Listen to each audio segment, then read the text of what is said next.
Good day, everyone. Before we dive into our main topic, let me first share with you our objectives for today's discussion.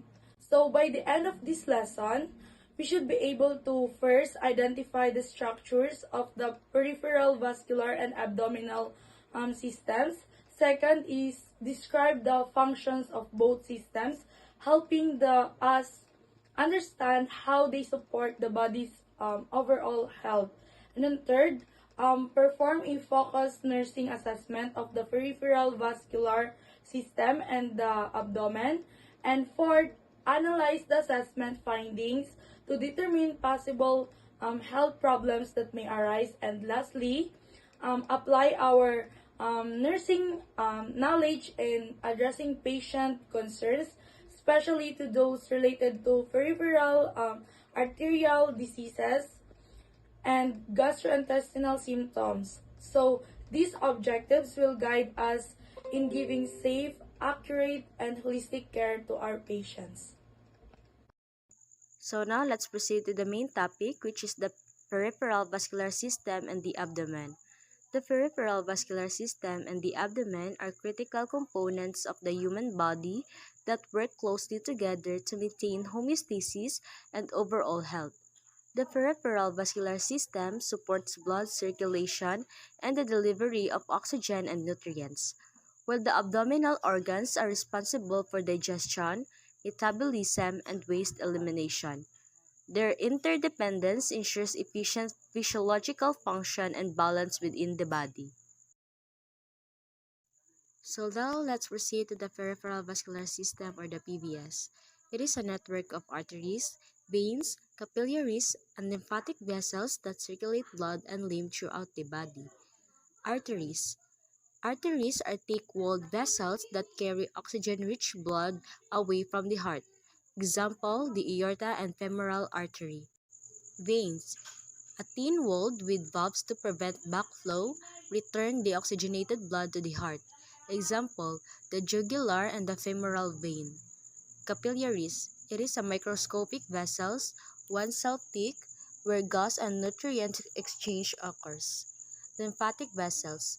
Transport lymph and support immune response. So, what is the peripheral vascular system or the PVS? So, the peripheral vascular system is an essential part of the circulatory system that includes all the blood vessels outside of the heart and brain. And it is made up of the arteries, veins, capillaries, and lymphatic vessels.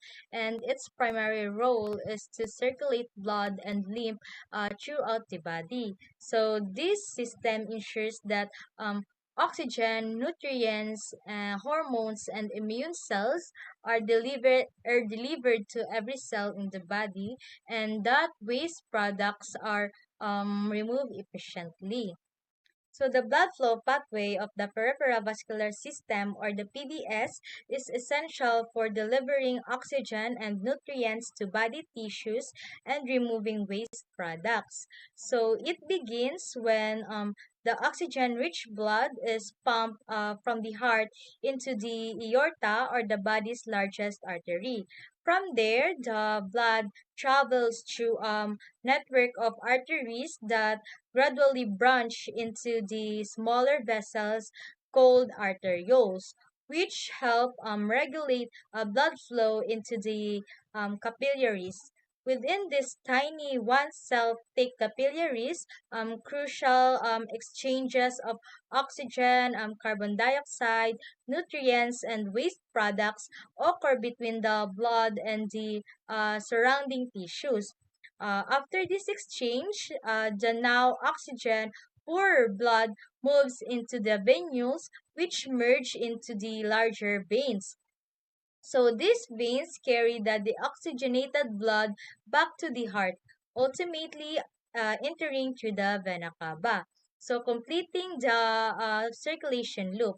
So this continuous and organized flow ensures that every cell in the body receives what it is need to function properly. So the functions of the PVS is first blood circulation, which delivers oxygen and nutrients, removes carbon dioxide and waste. Number 2, regulation of blood pressure, which arterioles adjust diameter via vasodilation or constriction, and lastly, the immune function, which lymphatic vessels filter pathogens and transport white blood cells. And for the abdomen is the area between the chest and pelvis. It houses vital organs essential for digestion, metabolism, and waste elimination. Organs in the abdomen and their functions such as first, the stomach begins in the digestion of food. Small intestine, primary site for absorbing nutrients from digested food. Large intestine absorbs water from feces and stores them until excretion. For the liver, processes nutrients, detoxifies harmful substances, and regulates metabolism. For the gallbladder, stores and concentrates biles. Pancreas produces digestive enzymes and hormones like insulin. For the kidneys, filter blood to remove waste and regulate body fluid levels. For the spleen, filters blood and contributes to immune system functioning. And for the reproductive organs involved in reproduction vary depending on sex. Major vessels such as abdominal aorta and iliac arteries, which supply to abdominal and pelvic organs. For the functions of the abdomen, first is the digestion and absorption. The stomach and intestines break down food and absorb nutrients necessary for energy and growth. Metabolism and detoxification, the liver plays a central role in filtering toxins from the blood, regulating levels of sugar and fat. For the waste elimination and fluid balance, kidneys manage waste removal through urine and regulate electrolytes and fluid balance in your body. For the circulation support, the abdominal aorta provides oxygen-rich blood to all organs within the abdomen, ensuring they function properly. Now for the nursing assessment for the subjective data of the peripheral vascular system. The patient interview responses. For the pain, the patient verbalizes that I feel increasing pain and swelling in my left leg, especially after walking. For the swelling, the patient verbalizes that my left leg gets swollen by the end of the day. For the past medical history, the patient has a hypertension, type 2 diabetes, and is smoker. Next is the functional status. The patient verbalizes that I am worried because my leg pain makes walking uncomfortable. Now for the objective data of the peripheral vascular system. For the physical assessment techniques are the following. First is the inspection. Compare both legs, color temperature, edema, lesions, and hair distributions. For the palpation, assess femoral, popliteal dorsalis pedis, posterior tibial pulses specifically for the 0 to +4 scale, and also check for skin temperature and edema. Next is auscultation. Listen for bruits over femoral and popliteal arteries. Number 4, monitor for infection. Identify the patient at the risk. Example, weak immunity, open wounds. Next is the watch for sign, fever, swelling, redness, and pinage. Example, check the surgical wounds daily for infection. Nurses regularly check for sign of infections like fever, redness, swelling, or unusual discharge at the wound site. They also monitor a lab report like white blood cells count and report the changes to the doctor quickly. Number 5, educate the patient and families.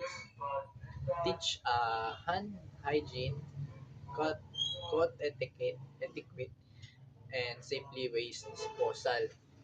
Encourage not sharing the personal item. Example, show the patient how to clean hands and discharge dressing. Nurse teach patients and their families on how to care themselves at home. This includes how to take medication properly, wound care, and hygiene practices, and when seeking to medical help. Number 6 is apply aseptic practices during a procedure. Prepare a clean work area. Use only sterile tools and avoid contact with a non-sterile item. Example, keep sterile field intact while inserting a catheter. This means keeping everything clean and sterile during the medication procedure to prevent infections. Nurses wash their hands, wear gloves and sterile equipment, and use disinfectant tools. And now for the peripheral vascular's normal and abnormal findings. So first is the normal findings. This warm pink skin, symmetrical, strong pulses, no edema or lesions, no bruits hurt. And for the abnormal findings, cool, pale and cyanotic skin, diminished or absent pulses in left leg, edema or ulcers present, bruit hurt over arteries that may indicate PAD or venous insufficiency. So for the abdomen's normal and abnormal findings, first is the normal findings. It is soft or flat abdomen, normal active bowel sounds, no tenderness, masses, or guarding. And for the abnormal findings, there is tenderness in certain quadrants, hypo or hyperactive bowel sounds, guarding, rebound tenderness, and palpable mass or organomegaly that may suggest gastritis, ulcers, and IBD. So for this part of the presentation, I'll be discussing the nursing diagnosis related to peripheral vascular conditions, specifically focusing on patients with peripheral arterial disease or PAD. So let's begin with nursing diagnosis 1, the impaired peripheral tissue perfusion. So this diagnosis refers to a reduction in oxygenated blood flow to the body's tissues, especially in the extremities, and in this case, the lower leg. It is related to decreased arterial blood flow secondary to peripheral arterial disease, and PAD occurs when arteries narrow due to plaque build-up, leading to poor circulation. So this is evidenced by the following clinical manifestations. First, pain in the left calf after walking. This is known as intermittent claudication, a classic symptom of PAD.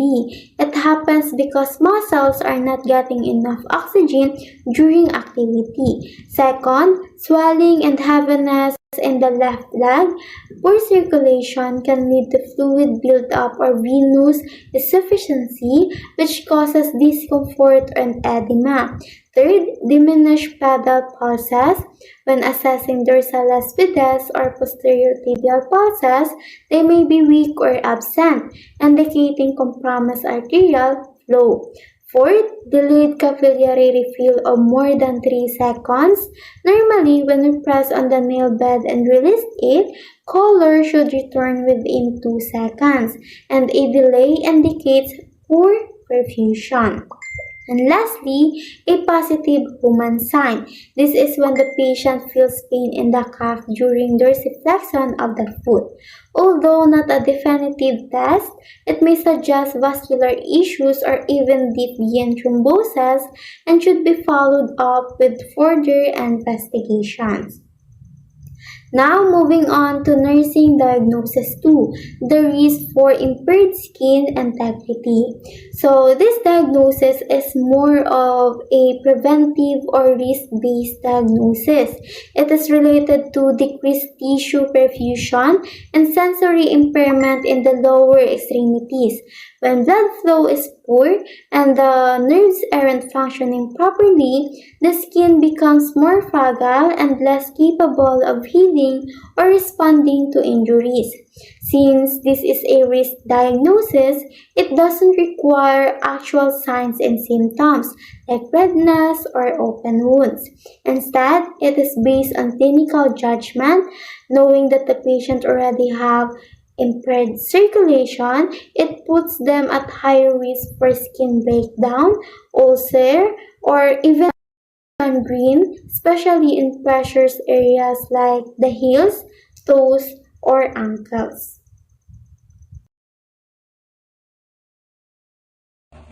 So the nursing diagnosis number 3, risk of imbalance nutrition and less than body requirements. It is related to gastrointestinal disturbances such as bloating, indigestion, and nausea, and also abdominal discomfort interfering with food intake.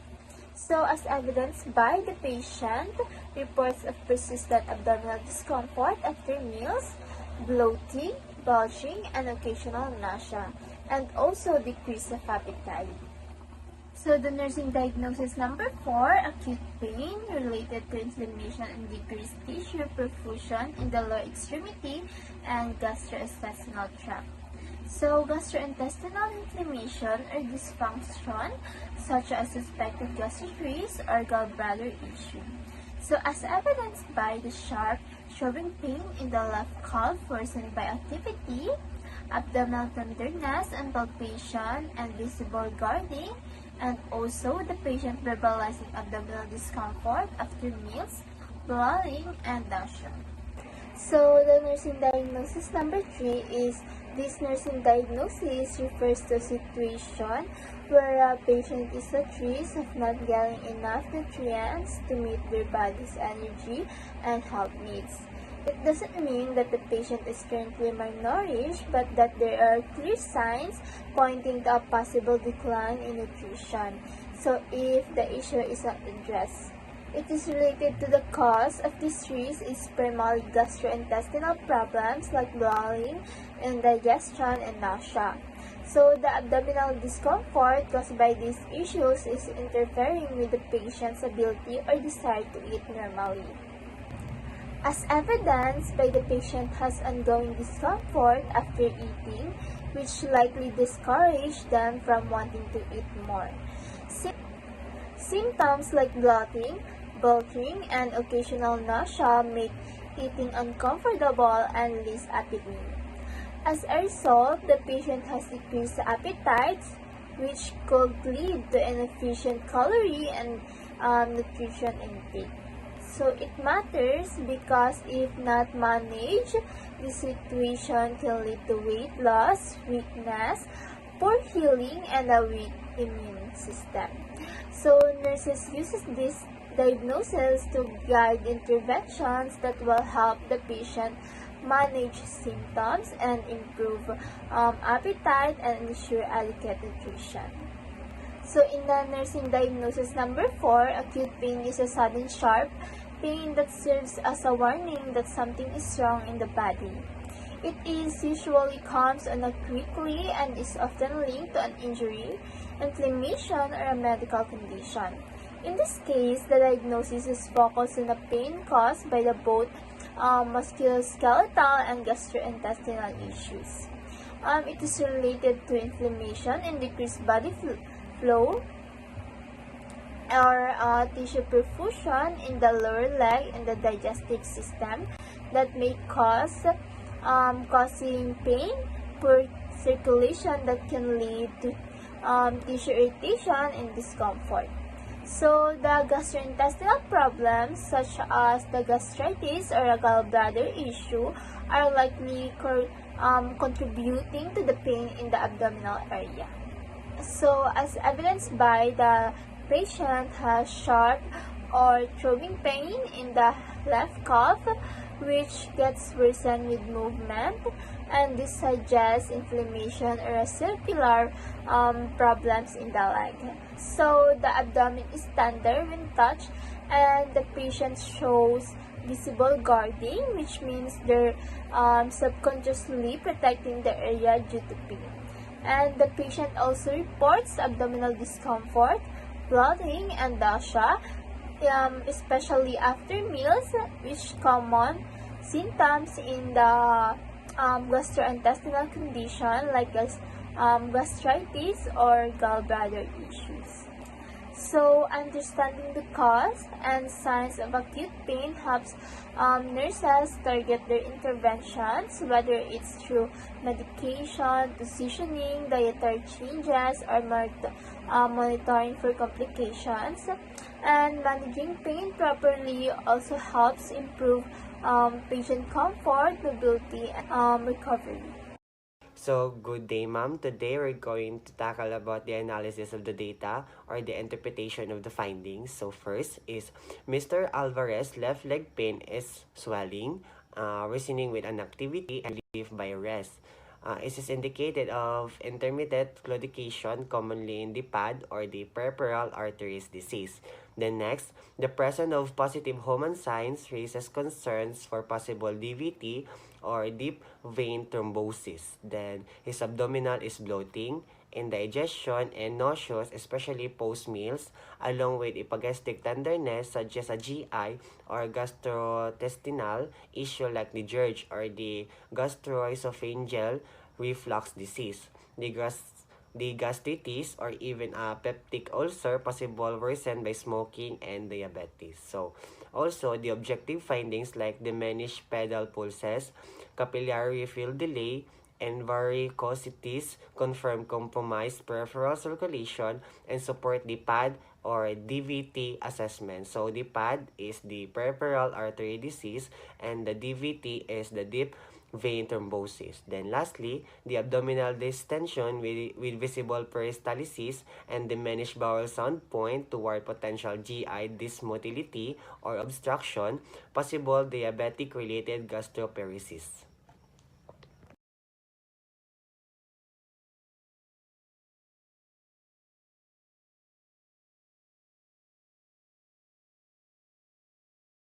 So now, we're going to tackle about the cues leading to nursing diagnosis. So first, the cues like the leg pain with ambulation,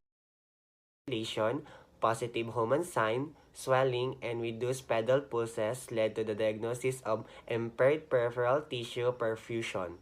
Risk for deep vein thrombosis. Then, in abdominal symptoms like bloating, indigestion, tenderness, diminished bowel movement, or bowel sound prompt acute pain abdominal or the risk for imbalanced nutrition less than body requirements. Then lastly, the combination of chronic illness history and current symptoms also cues risk for ineffective gastrointestinal perfusion.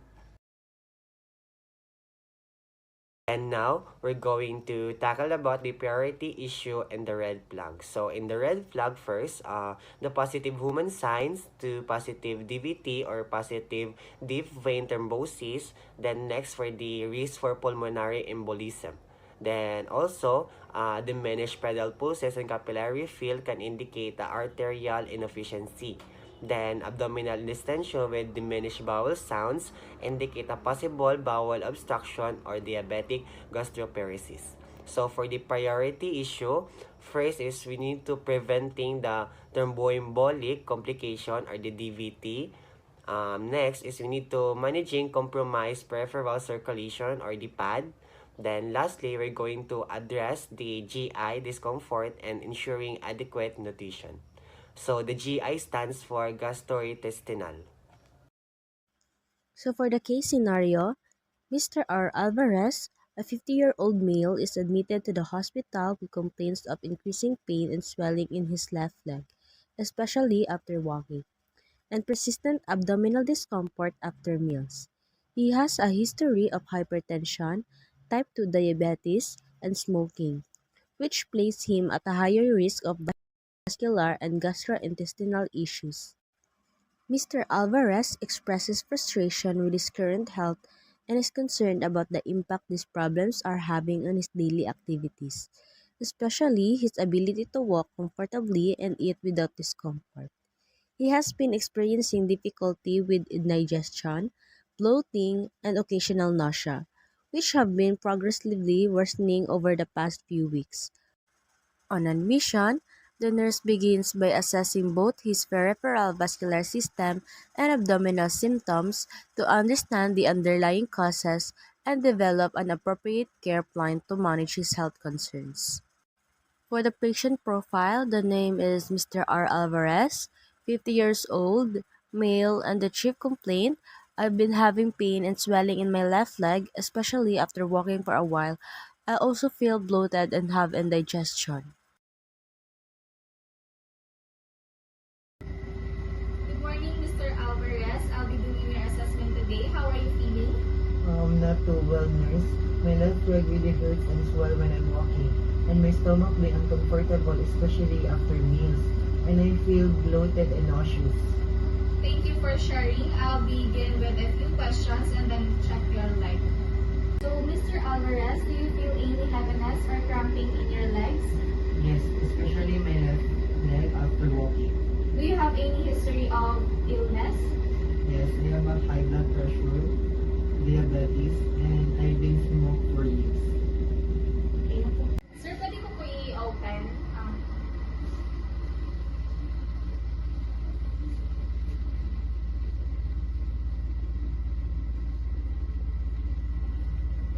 Sakit ba, sir? Ito, masakit?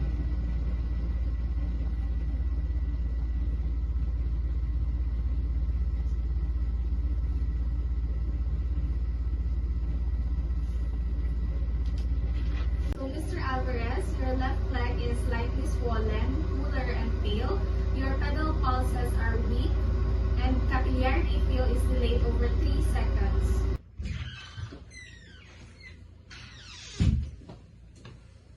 Hi, Mr. Alvarez. I'm Nurse Lopez. I'm here to ask a few more questions because I heard you've been feeling uncomfortable after taking meals. Yes, nurse.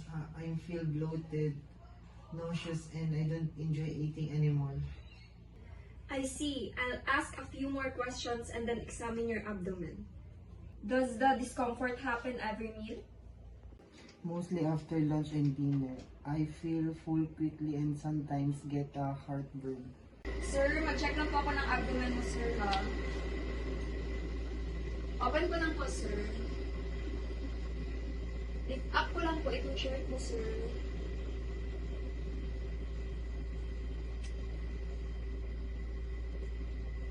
Hawakan ko kita, sir, ha? Sabihin mo lang po, sir, kung may masakit.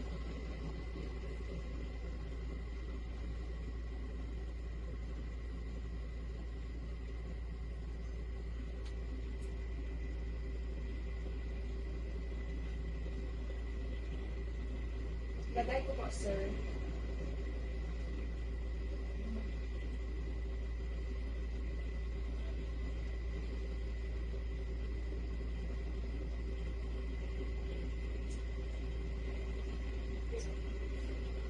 Mag-percuss na po ako, sir.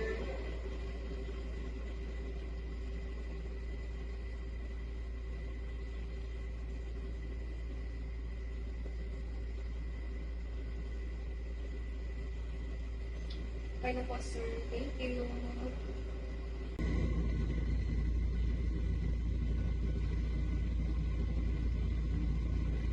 Your abdomen looks distended, no surgical scars noted. Bowel sounds are hypoactive, only 2 per minute. You are tender in the upper abdomen and there's dullness on percussion. That's not typical. Well, hold solid for now and notify your physician. So, Mr. Alvarez's left leg symptoms point to peripheral arterial disease. The weak pulses, swelling, delayed capillary refill, and Homan's sign are concerning. Yes, and these GI symptoms such as bloating, hypoactive bowel sounds, and epigastric tenderness suggest possible gastroparesis or GERD, especially with this diabetes. PAD symptoms are classic pain, diminished pulses, and swelling. The Homan sign raises concern for DVT, which is a red flag for pulmonary embolism. And for the abdominal findings, dullness, tenderness, hypoactive bowel sounds suggest GI motility issues, possibly from diabetic complications. So, Mr. Alvarez, we've completed your assessment and shared findings with your healthcare team. We're going to keep your leg elevated, monitor closely, and support your circulation. We'll also modify your diet temporarily and monitor your stomach symptoms. You're not alone in this. We'll guide you through every step. Thank you, nurses. I just want to feel normal again. And that's exactly what we're working on. You're in good hands.